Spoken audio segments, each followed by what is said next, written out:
গর্ভাবস্থায় যখন শুয়ে রয়েছেন তখন যদি জানতে পারেন যে আপনার গর্ভের সন্তানটি পুত্র নাকি কন্যা রয়েছে, তাহলে কিরকম হয়? আজকের ভিডিওটি তাদের জন্য যারা নাকি গর্ভাবস্থায় একটি পুত্র বা কন্যা সন্তানের আশায় থাকেন।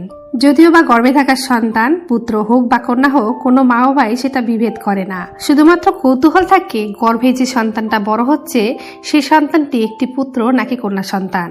আজকের এই ভিডিওর মাধ্যমে আলোচনা করব একটি লক্ষণ, যে লক্ষণটি গর্ভাবস্থায় হয়ে থাকে, আর এই লক্ষণের মাধ্যমে আপনারা আন্দাজ করতে পারবেন আপনার একটি পুত্র সন্তান হবে নাকি কন্যা সন্তান হবে।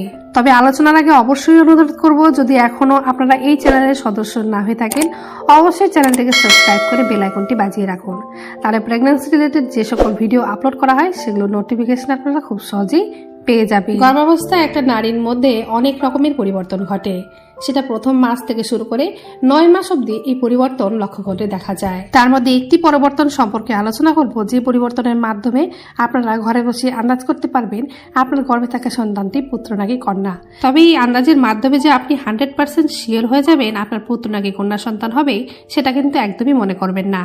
এটা শুধুমাত্র একটি আন্দাজ, যার মাধ্যমে আপনারা গর্ভাবস্থায় একটু আনন্দ উপভোগ করতে পারবেন এবং কৌতূহল মেটাতে পারবেন। তো যে লক্ষণটির বিষয়ে আলোচনা করব সেই লক্ষণটি হলো গর্ভাবস্থায় আপনার শোয়ার পরিবর্তন। গর্ভাবস্থায় যখন আপনি ঘুমোচ্ছেন তখন আপনি কোন পাশে ফিরে ঘুমোচ্ছেন এটা ভালো করে খেয়াল করতে হবে। আর আপনি যখন ঘুমাচ্ছেন তখন নিশ্চয়ই আপনি নিজেও বুঝতে পারবেন না যে আপনি কোন পাশে বেশি ঘুমোচ্ছেন। তাই আপনার এই লক্ষণটা লক্ষ্য করতে হবে অন্য একজনকে, হয় আপনার পরিবারকে নয় আপনার স্বামীকে। তাই গর্ভাবস্থায় আপনি যে পাশে বেশি ঘুমোচ্ছেন বা যে পাশে ঘুমোতে বেশি ভালোবাসছেন সেই পাশটা খেয়াল করতে হবে। তাই আপনি আপনার গর্ভাবস্থায় যদি ডান কাত হয়ে ঘুমোতে বেশি পছন্দ করছেন বা কমফর্ট ফিল করছেন, তাহলে আন্দাজ করতে পারেন যে আপনার একটি কন্যা সন্তান হওয়ার সম্ভাবনা রয়েছে। আর যদি বিপরীত দিকে আপনি খেয়াল করে দেখেন যে আপনার বাঁ কাত হয়ে ঘুমোতে বেশি ভালো লাগছে বা বাঁ কাতে ঘুমোতে আপনি বেশি কমফর্ট ফিল করছেন, তাহলে আপনার পুত্র সন্তান হওয়ার সম্ভাবনা রয়েছে। তাহলে আপনাদের মধ্যে কার কার কোন পাশ হয়ে ঘুমোতে বেশি পছন্দ অবশ্যই কমেন্টে জানাবেন। আর আজকের ভিডিওটি কেমন লাগলো সেটি কমেন্টে জানাতে ভুলবেন না। এছাড়াও যদি আপনাদের মনে কোনো প্রশ্ন বা মতামত থাকে সেটাও কমেন্ট করবেন।